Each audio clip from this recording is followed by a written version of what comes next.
Okay, so combustible fencing, we were talking about the brushwood fencing in that photo earlier. This is actually a photo of it over here that actually caused that building to collapse and that building to be damaged and probably knocked down, if that's a word as well. So brushwood fencing is basically kindling coming straight to your home. They have a lot of it in West Pennant Hills with their Tudor style. I call it Tudor, I don't know if it's really a style. Anyway, Masterton kind of huge big built homes with their red cedar framed windows. And their brushwood fencing, their pool boy and gardener, so it's okay, they've got their house maintained. But they have a lot of brushwood fencing that is basically directly abutting like Bidjigal Reserve and big sort of reserves down in that particular area as well. So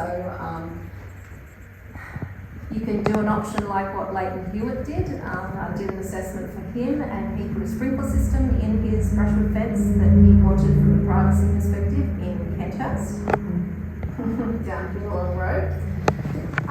But with that came hundreds and thousands of litres of water to actually facilitate wetting that entire property's fence of brushwood fencing. You can put a sprinkler system on the timber like a cat fence to give you a little bit more of a buffer, provided that sprinkler system is reliable and it's connected potentially to tank water as opposed to mains water, which you guys are on up here, yeah, tank water. So in this scenario, they decided to actually put this mesh, which came on a roll, as a barrier on top of a metal fence as well. Obviously, to put a colour-bond fence up to create some form of radiant heat shield against fires coming up to your back property doesn't always look good. You can't look out and see the nice bush and all you're looking at is a cream or a green colour-bond fence. So in their mind, putting something like that on their metal fencing gave them the ability to look out, but also restricted the radiant heat that was coming through onto their property as well as ember attack. Did that work? I don't know, it hasn't been tested yet. So it depends on where the fire's at and how much of the fire is not at this level, but is at this level. It would create a bit of a barrier. But if that's potentially on a slope and that's what's coming up to you, you're not providing a barrier too much to that. It's all dependent, I guess, on what's on the other side and whether there's just grassland under those trees. And what could be expected in a fire scenario is more of a shrub ground cover fire than actually a canopy fire. It's all dependent on the landscape and the location. Store flammable items away from your home. So you do see a fair amount of, this scenario, and a fair amount of this scenario. And do we all have wood fire heaters in our houses up here? Yeah, so you're not gonna, I'm not gonna say don't stack your wood near your home, stack it 50 metres down in the back paddock, because when you want a log to put on the fire, you're not going to go out in the middle of freezing cold conditions and walk 50 metres down to pick up a log to walk back. When it is fire season or fire danger season, it's a good idea to take that combustible material away from your home so it doesn't actually do that. That was a wood pile that burnt down, and that was taken from Canberra 2003 fires. And obviously you don't want that up against your home.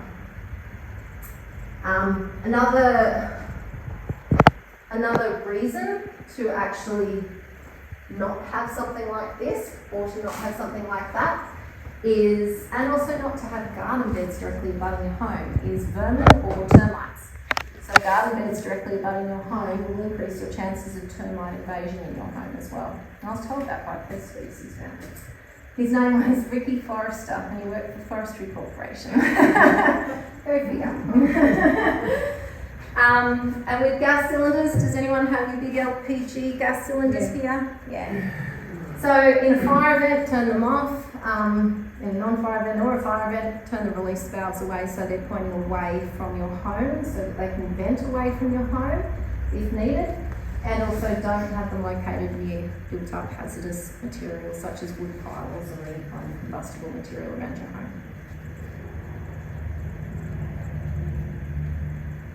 Okay, does anyone here have like a long property access road? Yeah. So these guys need, for their category 1 tankers, 3.5 metres in width. So thinking about if you've got gates on your property access road, rural gates, they need to be minimum 3.5 metres for them to fit through. They need 4 metres vertical clearance so that they don't damage their aerials and their sirens and everything, so that they can actually fit through. And they're 7.8 metres wide, so roughly 8 metres wide. So at the end of a long property access road, they would really, really love to know that there's a turning circle that can compensate for them to turn around, whether it's doing a 50-point turn, a back and fill and back around, or a turning circle, or whatever it might happen to be. They probably need in the order of somewhere maybe 12 metres of space to be able to turn around, because they don't want to be backing down in a fire event, this scenario, to the main road. And if it looks like that, they really don't want to be even going up there. Do you want to add to that, Kevin, or anything? I guess the issue that you've got is if you've got a long access road with large trees, that represents a danger as well, because if one of those trees decides to fall over, then it could potentially trap the unit in that area. Yep. So large trees on a small road is also not a good thing. Yep. An interesting story was we were out in Newton's Plateau during the Auspicious fires. We parked 3 trucks in a row just beside where there was the fire had gone through, and we were having a bit of an inspection. 2 of the trucks moved out and turned around and went away, and as I was turning, there was a big crunch, and the captain said to me, "You just ran into something." And I said, "No, I didn't. It was actually a tree had fallen straight across the road, right where we actually had the unit. So you just can't predict these things. You can't. So having big trees on the side of small roads, not a good thing. No. And that's also probably something to note if you are staying and defending your property in terms of the aftermath of the fire. You do get branches falling down because obviously trees have been burnt through, or almost burnt through, and yeah, you've just always got to look up and make sure that you don't go deep into any particular areas where there have been a lot of trees alight, where branches can actually fall on you, and that's not a good scenario. That describes my property down the back. 3 years later, everything still was full. Yeah, exactly. And you can lie there physically at night hearing it, crash. Yeah. Okay, so do you or should you have static water supply? You already have tank water. This table down the bottom is taken from planning for bushfire protection, so if you are putting in a new home or doing alterations, additions, that's the requirement you will need from a tank water perspective, based on the size of the property. So anything that's considered a large rural lifestyle lot greater than 10,000 square metres, they say you need 20,000 litres of static water supply per lot, so on your property, and that should last you maybe around the order of 2 hours, but in actual fact to actually get out and still wet down your property after a fire front passes, it could take in the order of 4 hours to 8 hours to whatever it might still be burning, depending on the scenario. So with static water supply tanks, does everybody know what a Stort's outlet is? Yeah. So it's a type of outlet that these guys use on their fittings, on their hoses, to actually connect into static water supply tanks. So if a tank was to have a Stort's outlet on it and a shut-off valve, that would help these guys and probably would help you if you do actually have hoses then connected to that tank and also connected to a pump. In terms of pumps, petrol, diesel or electric, what would be the better option for a pump? Diesel if you can afford it. Diesel. Yep, diesel if you can afford it, less problems during a lot of heat. Then a petrol, electricity goes out, can't use it unless you've got a generator. The reason why we say if you've got static water, get yourself a pump and get yourself a hose that reaches all elevations of your home. That's a Stort's outlet. Close fitting with the storage relations. So you're saying that the new properties have to have a 64, Yes. but you want a retrofit, you can probably don't have to fit a 64. You don't. 38, so we can just, the standard for the new ones, That's fine. but the Yeah, small one for retrofit, the small one, yeah. yeah, They're expensive and all. they are expensive. So it's to supply you with your own defensive equipment. So with that sort of a scenario, if you did have pump, hose and tanks, that's your defensive equipment, your setup. And that's why we sort of say get a pump to charge the water around your home. If you've got a swimming pool, you can use that as well. If you've got a dam that's reliable, got a reliable water source in there that doesn't dry out, then you can use that as well. The amount of water that you use is quite phenomenal. Yeah. When I was fighting fire at my place, I've got a 50,000 litre swimming pool, and I'm pretty close to empty that. Yeah. Over about 6 hours. So you can use a lot of water. You can. Most definitely. Swimming pool. It was a swimming pool, that's that. Now I'm converting it to a frog. Swimming pool in Dargan, huh? How clever. And that's being agreed by council. Pool to pond, they call it. And then in terms of letting the emergency services people know that you do actually have a water tank should they actually need to use it, you can get yourself a static water supply plate and put it on the front of your property somewhere, whether it's on your front Where do you letterbox get those from? or front Fire control fence. center. Sorry? Fire control Down centre. Lithgow Fire Control Center. The fire Fire control? Control Center, yeah? Where are they? 10th Street, Century. Yeah. Oh, near Coles. near Clarence. So yeah, Chifley Lithgow Fire Control Centre in Bed Street, or Blue Mountains Fire Control Centre. They will always have a stack of these plates that you can actually go and say, can I pick up a plate please? If you have a long access road, or you have multiple static water supplies around your property, you can get more than one plate. Multiple. if. So that's an opportunity, that's a possibility as well. So in terms of garages and sheds, they should be sealed to prevent ember entry. Does anyone here have a large garden shed or a large machinery shed on their property? Everyone does. So sometimes they might contain a business in them, or sometimes they might contain machinery that often people may say, no, don't worry about my house, save my shed. That's probably more in the bigger rural areas. But then this shed in particular burnt down at South Maroota from a fire in 2006, and it had old vintage cars in there and boats and everything as well. So that was pretty special to that person. So it's just about having a think about, okay, so I would want to provide a buffer potentially to my machinery shed. So, maintaining the vegetation away from that shed as well, and don't let it be compromised by fire. Also have a think about where that shed is in relation to your home, and if it catches a light, can your home then catch a light from that house to house or structure to structure ignition. Sheds are a little bit hard to seal because they do have roller doors, and same with garages. And you have this gap entry spot up here because you can't put anything obviously rigid there because the door won't open. So there are materials that are out there. This is simply the brush that you see on the hubs of trucks that they've secured up there. It does its job, it's flexible, it's a barrier against embers. Will it melt? Possibly, if embers shower it, but it's actually doing the job of stopping those embers from entering for a 2 to 3 minute period of time. Another thing to be aware of is radiant heat.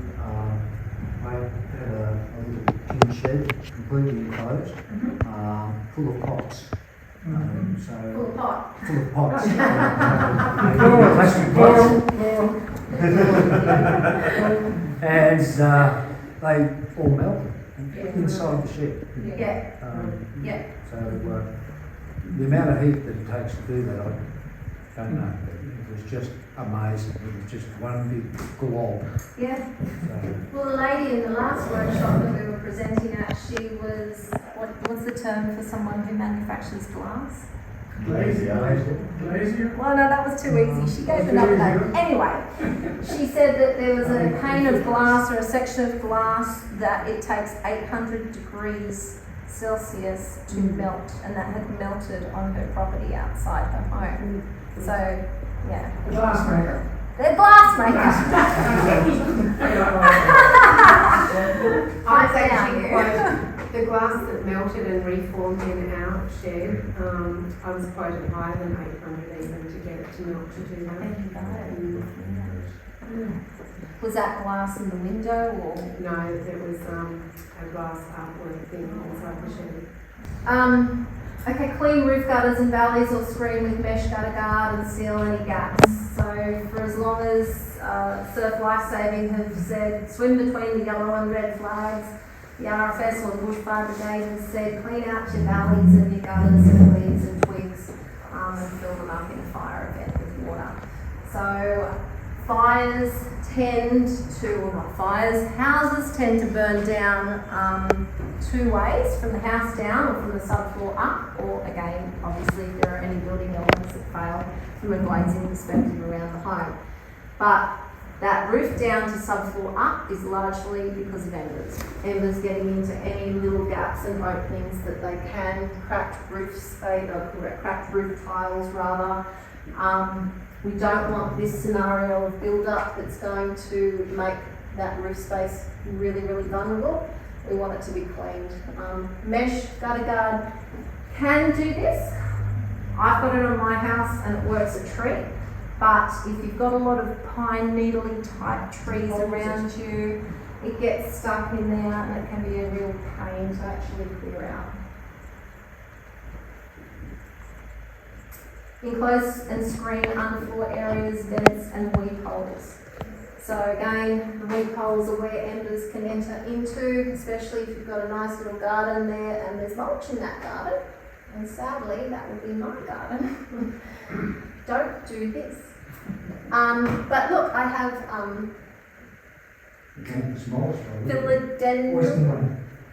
philodendron. Philodendrons, that's what they're called. Yes, philodendrons. See, big glossy leaves. They don't burn. Good. Yeah. No, they don't burn that well.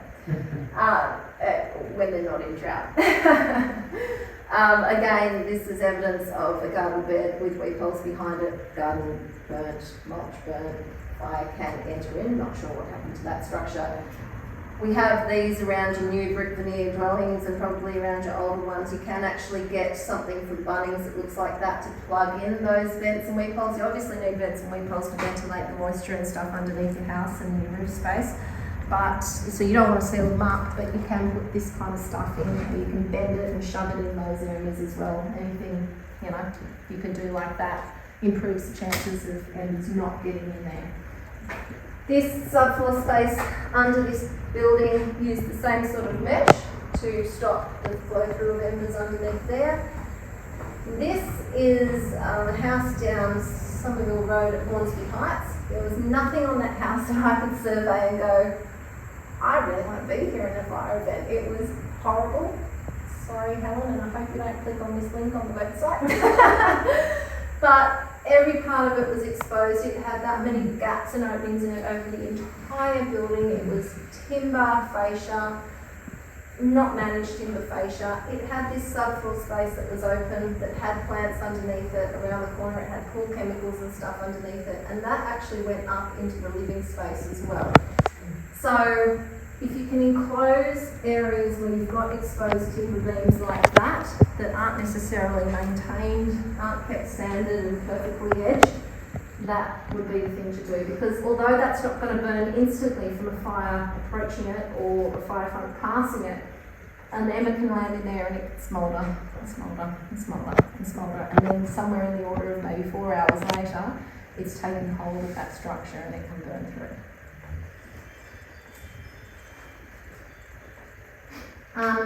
Again, sand and paint rough external surfaces. This was actually a cobweb that had leaves stuck in it that attracted an ember, burning the leaf, burnt the side of that or the framing of that actual window, and then cracked the glass a little bit as well. So it's just things like, dust away as much cobwebs as you can. I know it's really hard, they're everywhere.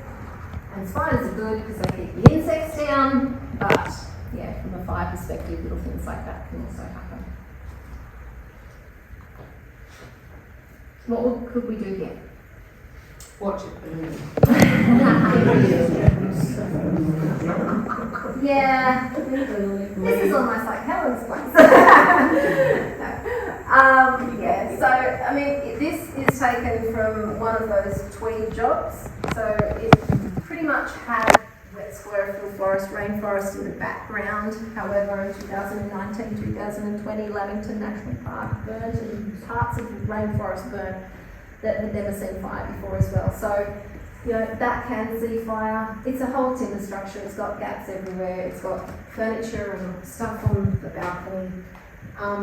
You know, mow the grass, get the shrubs away from it, and leave early.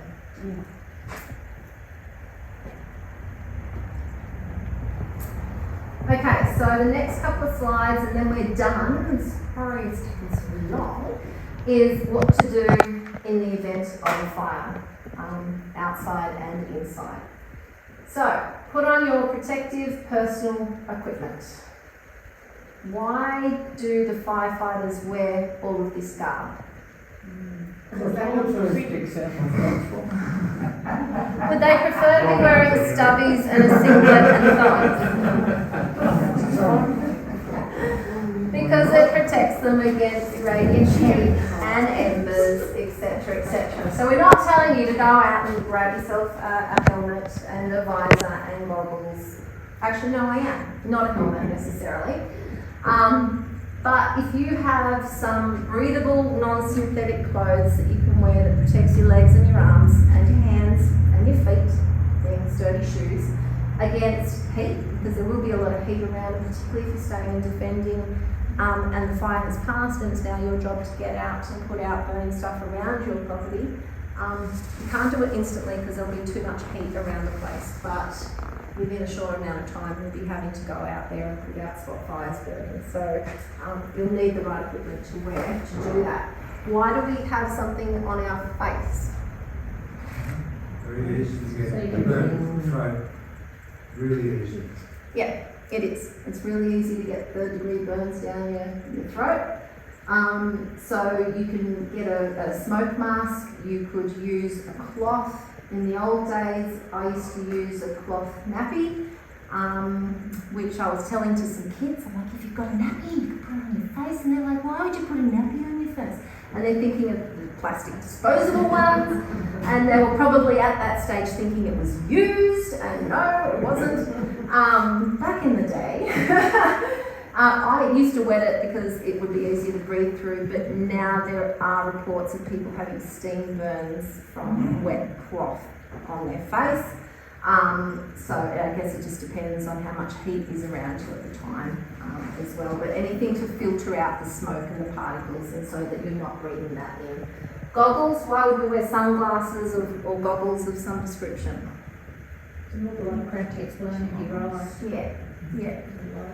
Yeah, it does. And it's hideous. It's really horrible. The amount of stuff that's in the atmosphere after, before, during, it makes you cry, doesn't it?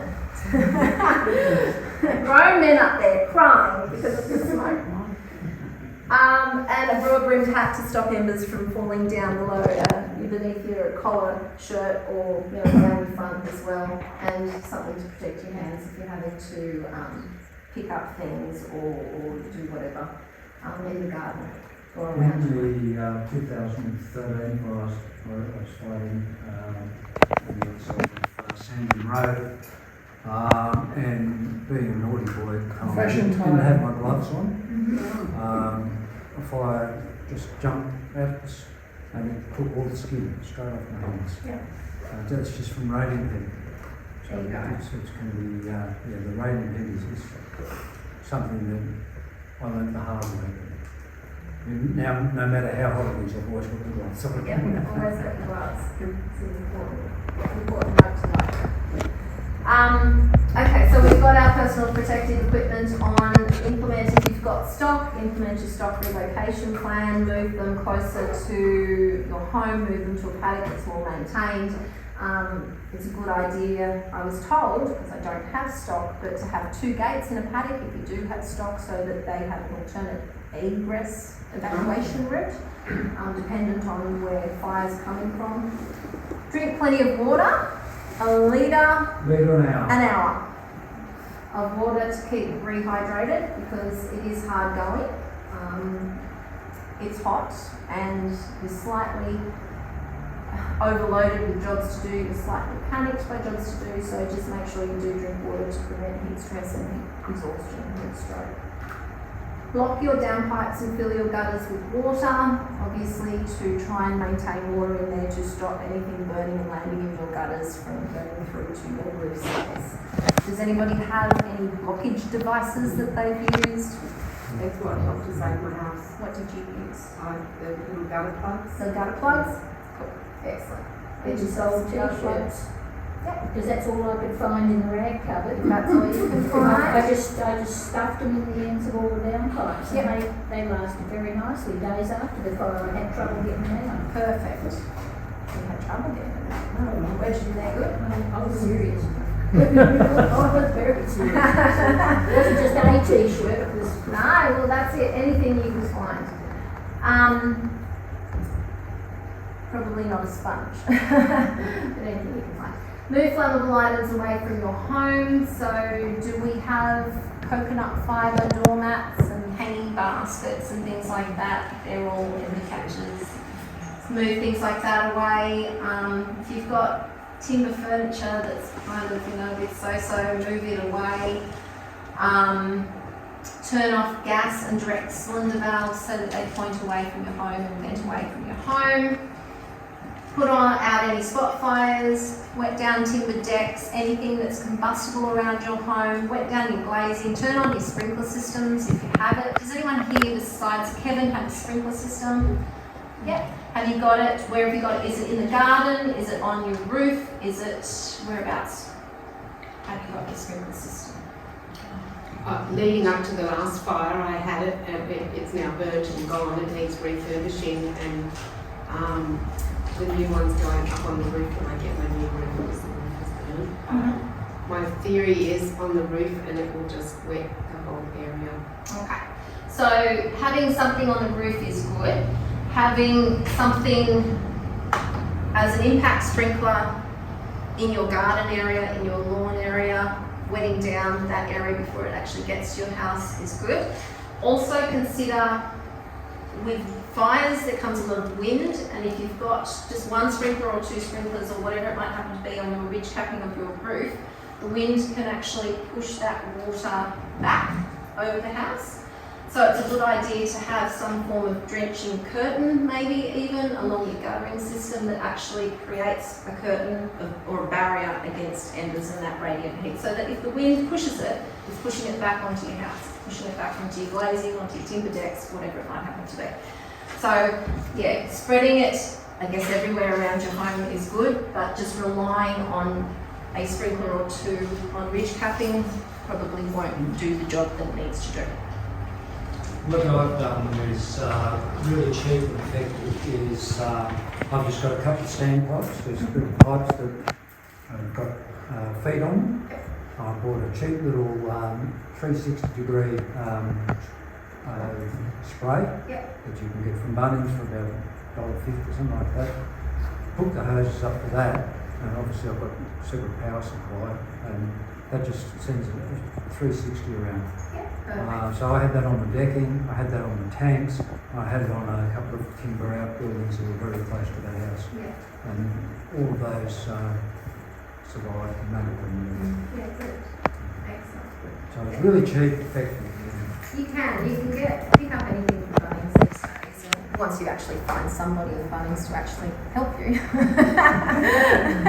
You've got to go to aisle 1 to get somebody to help you in aisle 32.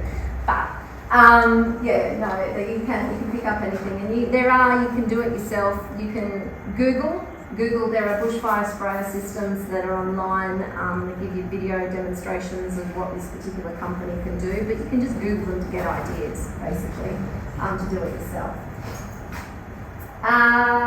What else is there? Move any firefighting equipment to a place that won't get burnt. So when the fire hits you, don't have all your plastic laid hoses or poly pipe necessarily outside, and you're inside and you wanted to go back outside after the fire front has passed and use it, only to find that it's melted or it's destroyed because the fire's come up through the grass and burnt it.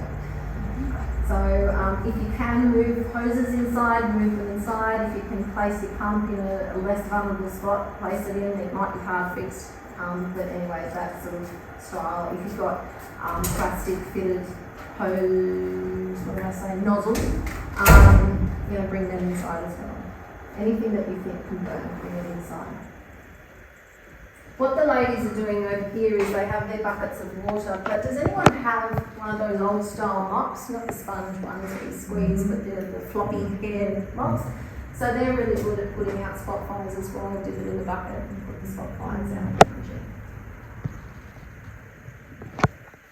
What do you need to do inside before the fire impacts? Anyone here got pets? Dogs, cats, llamas, chickens? Would you bring them inside? Yeah, mine I do. Yeah. Alright, confine them in a cool, dark room, because they can obviously, I don't know about chickens, but I know dogs can pick up on your vibes. So if you're running around, then they're going to run around after you and get under your feet and get all panicky, so keep them as quiet and calm as possible.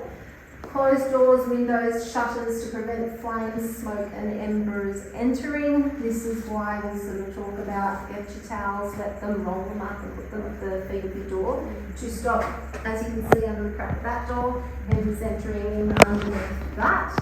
Unless of course you've got draft excluders on those types of doors.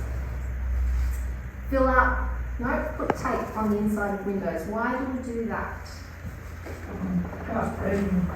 Yeah.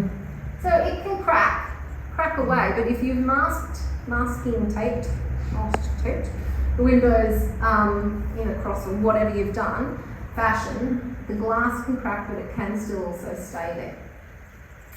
And there was an interview that was done of a family that was impacted by the Marysville fire, I think it was.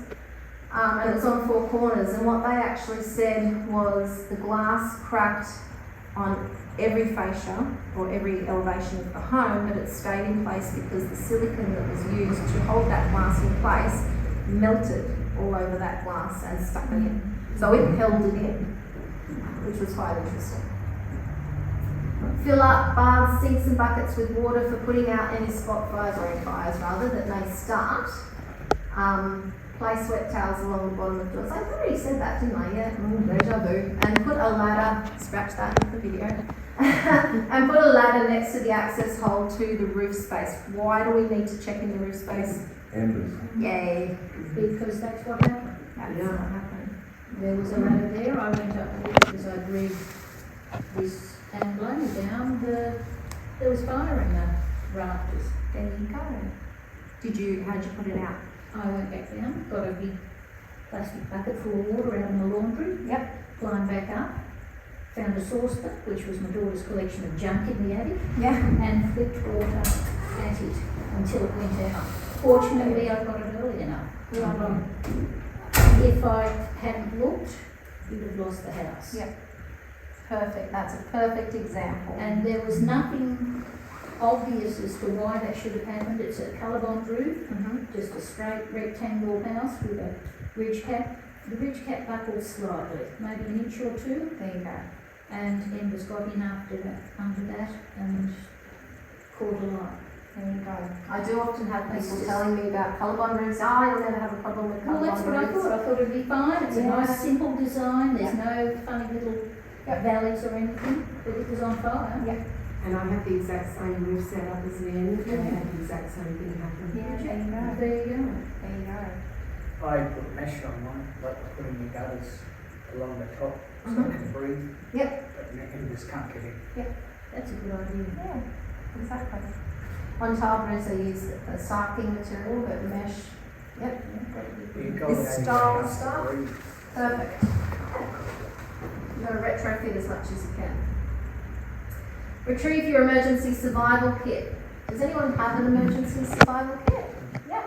So it's something you've sort of put together out of the bushfire season so that you can think logically of what do I need in this container and how big a container do I need and where am I going to store it, etc., etc. But it's basically a kit for you to use during your stay and defend, during the time that you may need to leave your home because things are happening to your home where it's actually a light, or if you're leaving it.